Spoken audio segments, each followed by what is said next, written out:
torcedor do Flamengo acordou com uma notícia bombástica.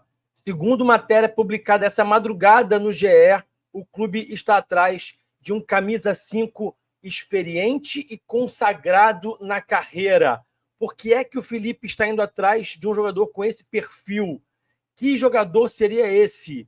Vamos esmiuçar esse assunto no vídeo de hoje. E aí, vamos falar de tática?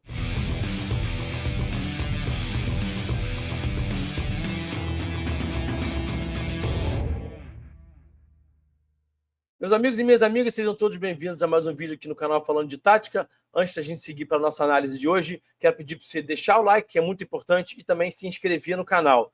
Deixa aí o seu like e se inscreve no canal, que ajuda demais o nosso trabalho, tá? É rapidinho, não custa nada. No final desse vídeo tem um outro recado importante para vocês, mas vai ficar para o final. Fica aqui até o final para saber que recado é esse, que informação é essa. Vamos falar sobre essa notícia que saiu aí na madrugada. O rubro-negro acordou, abriu o GE e viu essa notícia bombástica de que o clube, obviamente, busca um atacante, busca um centroavante para repor a saída do Gabigol. Isso todo mundo já sabe, o próprio Boto já declarou isso na entrevista coletiva dele quando ele chegou ao clube.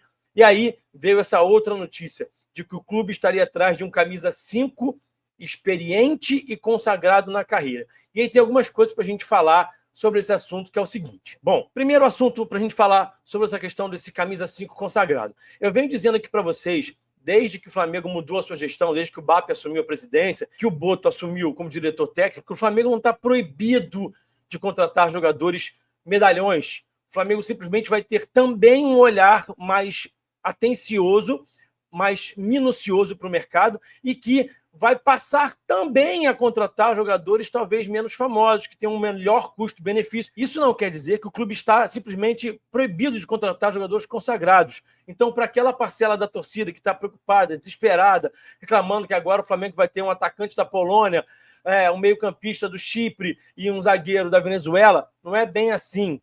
Vamos com calma, vamos devagar, não tem que ter esse desespero. Então o Flamengo olha para um mercado mais alternativo e olha também para nomes mais consagrados. Isso já havia dito desde o início para vocês, desde que o Boto assumiu a diretoria técnica do Flamengo. Então esse é o primeiro ponto que é importante a gente falar. O segundo ponto é o seguinte, eu confesso que eu fiquei surpreso. Por quê? Porque o Felipe declarou numa entrevista coletiva que gostaria de recuperar o Alan. Até fez um vídeo sobre isso aqui no canal. Então eu entendi que o Pulgar, Alan e Everton Araújo iriam suprir de alguma forma esse primeiro volante. Os três podem fazer essa função. Então o Flamengo teria 3 jogadores para essa função. E que o Felipe, em tese, estaria satisfeito. A gente não sabe até que ponto esse embrolho, esse possível embrolho do Pulgar, né? O Pulgar já disse que não tem nada, mas enfim, houve uma divulgação de informações de que ele não estaria satisfeito e que queria ir embora no final do ano. Não sei se o Flamengo talvez esteja se prevenindo dessa saída do Pulgar, essa possível saída do Pulgar, talvez no meio do ano ou no final do ano, mas enfim, não dá para saber. A questão é que, de fato, me parecia que essa era uma posição resolvida ali no elenco do Flamengo, confesso para vocês. Então, eu fiquei surpreso, confesso para vocês que eu fiquei surpreso. E aí fica a pergunta, né? Por que o Felipe, de repente, mudou de ideia e quer um camisa 5 mais experiente e consagrado?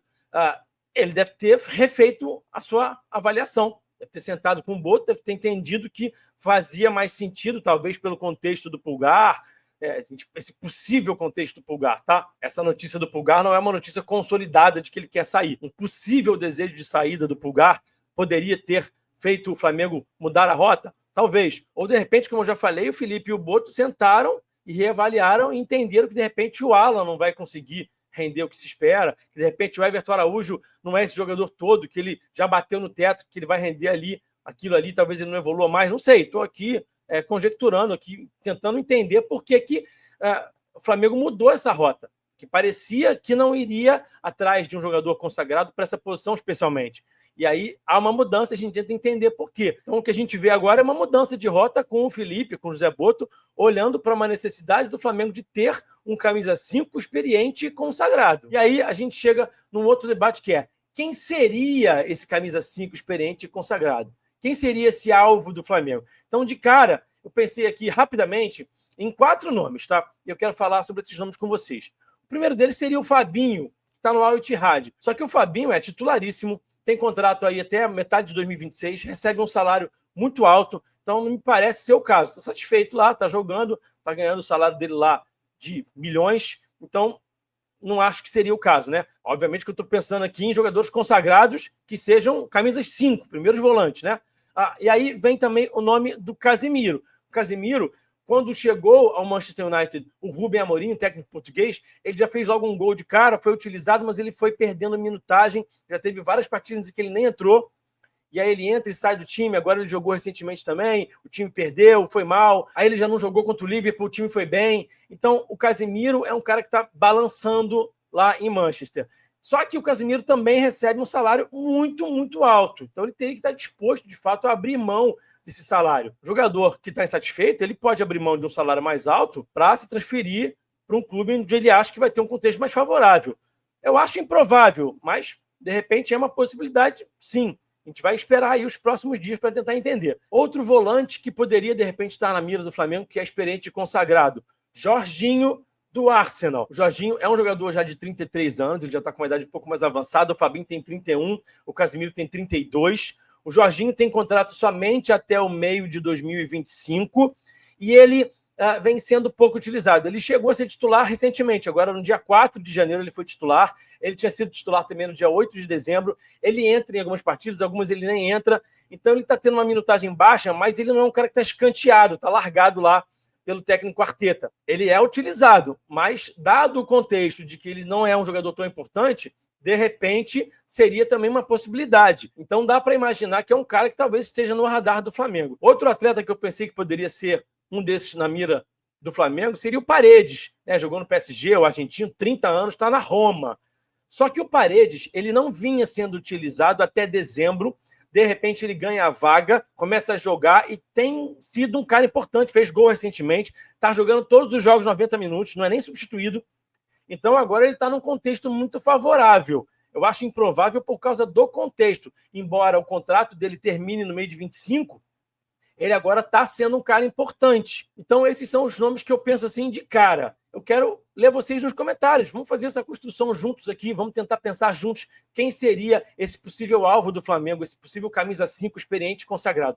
Coloquem aqui nos comentários que a gente vai debater sobre isso e quem sabe eu faço até uma análise sobre algum deles amanhã, ou enfim, em algum momento aqui no canal. Rafa, o que você acha desses 4 nomes? Gente, a gente está falando de 4 jogadores de um nível muito alto. A gente pode debater ali quem é melhor. Acho que o Casemiro chegou mais longe na carreira, jogador de seleção titular de seleção brasileira em Copa do Mundo. Acho que se a gente for avaliar ali no overall, quem é mais jogador, seria o Casemiro, obviamente. O Jorginho é um ótimo jogador também, carreira consagrado no Chelsea, no Arsenal, um jogadoraço. Também jogador de seleção, jogou na seleção italiana, né? Ele é um ítalo brasileiro. O Paredes também, com uma carreira consistente, jogou no PSG há tantos anos, jogadoraço também. O Paredes e o Casemiro com um perfil um pouquinho mais parecido, de serem caras mais viris. O Jorginho um pouco mais clássico, o Fabinho talvez também, não são jogadores de tanta de posição física, mas todos eles muito técnicos, muito capazes de jogar um futebol de altíssimo nível aqui no Brasil. O Fabinho também seria maravilhoso, um baita do jogador, carreira no Liverpool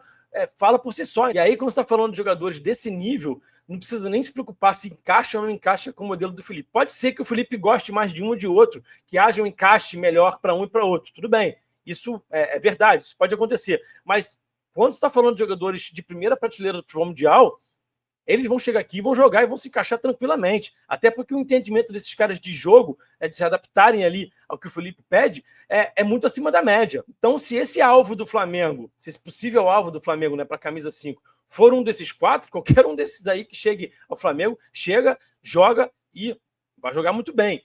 Se não jogar muito bem, é que eu ficaria muito surpreso, né? Para você que chegou até o final desse vídeo, te convido a virar membro da comunidade Mestres da Análise. A CMA é a maior comunidade de analistas de desempenho do Brasil. Mesmo que você não queira trabalhar no ramo do futebol, a CMA é para você também. É também para curiosos, é também para amantes do futebol, querem se aprofundar mais sobre o jogo, querem entender mais sobre o jogo. Lá na CMA você tem 10 cursos, você tem uma série de análises individuais, coletivas, de jogos, de momentos específicos, de contextos específicos. Você tem lives, debate, podcast. A CMA é uma plataforma com conteúdos infinitos sobre futebol. E se você quiser trabalhar na área, a CMA também é para você, porque com os conteúdos que você vai ter lá, você vai se capacitar para trabalhar em qualquer área do futebol.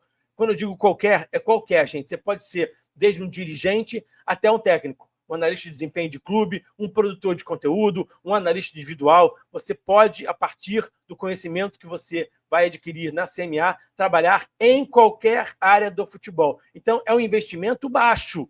Só R$ 49,00 por mês para você entrar numa nova carreira. Ou então começar uma carreira, se você for um jovem que esteja pensando onde você vai trabalhar. Então, eu recomendo demais a CMA. Eu sou membro do CMA. E aí, quem sabe a gente não se encontra lá no grupo de WhatsApp dos membros da CMA. Sim, ainda tem essa cereja no bolo, que é um grupo de WhatsApp com todos os membros da comunidade Mestre da Análise, onde a gente debate lá o futebol, debate tática, troca ideia, e ali você vai ter contato direto com profissionais do futebol, jornalistas, analistas de clube, scouts, analistas individuais, gente que trabalha com um jogador da seleção brasileira. Então, você vai fazer um baita do network ali também. Então, não perde tempo, entra para a CMA. O link para você virar membro da CMA está na descrição do vídeo e também no comentário fixado. Qualquer dúvida, fala aqui comigo nos comentários. Então é isso. Obrigado mais uma vez pela audiência. Deixa o like no vídeo, se inscreve no canal. Até a próxima. Aquele abraço e eu fui.